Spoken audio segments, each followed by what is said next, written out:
Good morning, good afternoon, and good evening, family and friends. We are back again.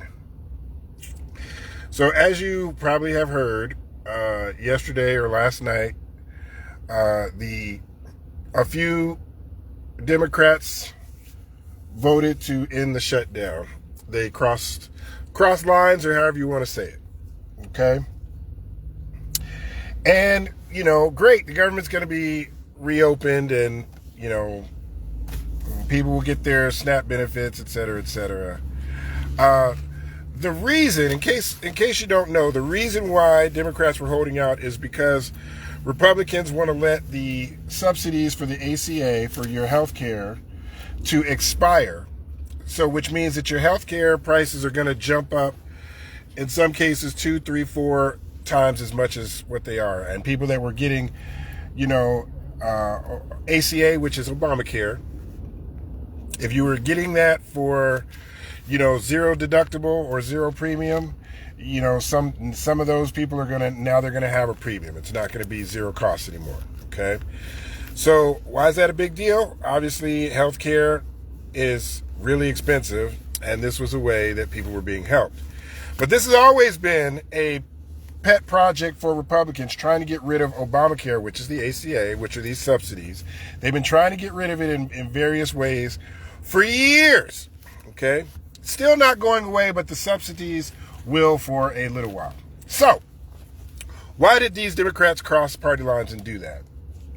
There's only two reasons. Now remember, I'm not psychic, but I can make some pretty good guesses. Okay? Reason number one is that they are just incompetent.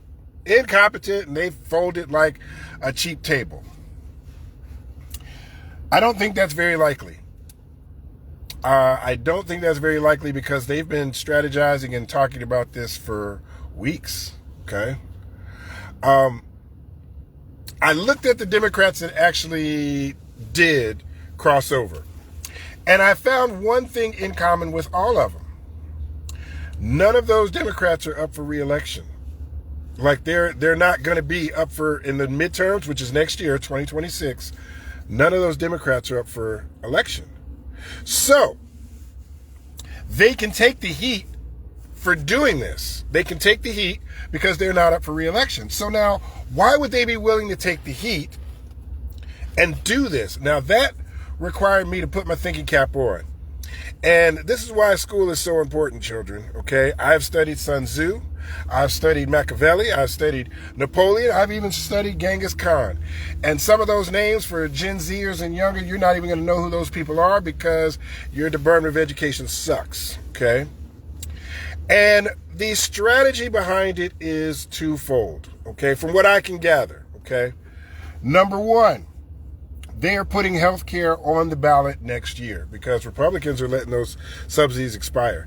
And chances are they're not going to do anything before the new year, before January 1st to fix it. They promised that they would. I wouldn't hold my breath.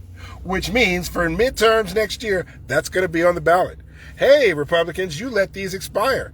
You didn't do this. Well, American people, all these Democrats that are running, we want to give you those subsidies back. That's number one. It's going to be on the ballot. Which, okay, I can see that. Reason number two, there is a special election. I believe it's in 2 weeks, and I think it's in Tennessee. That special election, if they elect a Republican, okay, it would cancel out the final signature that they need on the Epstein files. Remember that lady from Arizona that they have not sworn in? Well, they've got to swear her in now. They've got to swear her in now, and they've got to swear her in before that special election in Tennessee, which means she can be that final signature and get the Epstein files. So those are the two reasons, okay, that I think that the Democrats crossed over. Now, time will tell. And like I said, I'm not psychic, but I can make some pretty good guesses. And I have a hard time believing that these guys were just incompetent and folded over at the last minute with all the strategizing they've done. And I find it hard to believe that all the people that crossed over, that it's just a weird coincidence that none of them are up for re-election during midterms. Okay, there was strategy behind that. And if I could see it, you would think some of the talking heads or people on TV would see it also. Anyway, thank you guys for watching my video, and hopefully that brings some light, so don't be so upset. We'll see how this stuff plays out for midterms. Have a good afternoon.